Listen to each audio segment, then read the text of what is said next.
les effets sont multiples et j'ai eu beaucoup de retours. Ça, c'est très intéressant d'ailleurs pour moi.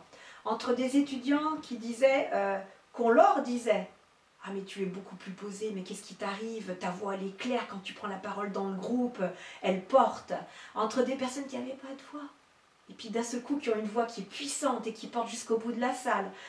Entre des personnes qui sont gênées parce qu'elles se sentent mal à l'aise, elles se sentent remises en question quand elles sont en train de prendre la parole et qu'on leur pose des questions. Et puis d'un seul coup, c'est « Oh, mais quel plaisir de répondre aux questions des autres !» Il y a aussi des personnes qui ont gagné en confiance parce que plus on s'observe, plus on est à l'écoute de sa voix. C'est une porte d'entrée, la voix. Hein. Peut-être que je devrais apporter un élément supplémentaire. La voix, parler, c'est 200 muscles. Donc ça veut dire quoi? Ça veut dire que quand quelque chose, il y a un doute dans votre tête, ça vient contracter anatomiquement votre corps et donc votre voix.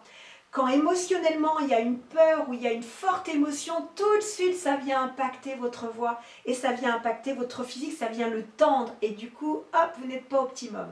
Donc il est arrivé d'avoir des personnes, par exemple, qui avaient la boule au ventre avant de prendre la parole, et là, même plus de boule au ventre, tout va bien, je suis à l'aise comme à la maison. En fait, ils prennent la parole comme s'ils étaient à la maison.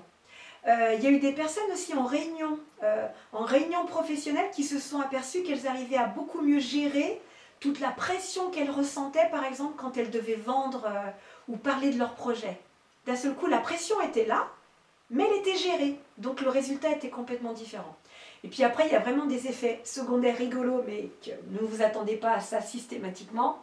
J'ai des personnes, parce qu'elles gagnaient en confiance, parce qu'elles se connaissaient mieux, et ben, qui ont pris des décisions d'un seul coup, qui ont bouleversé leur vie, mais elles ne la prenaient pas avant. Hein.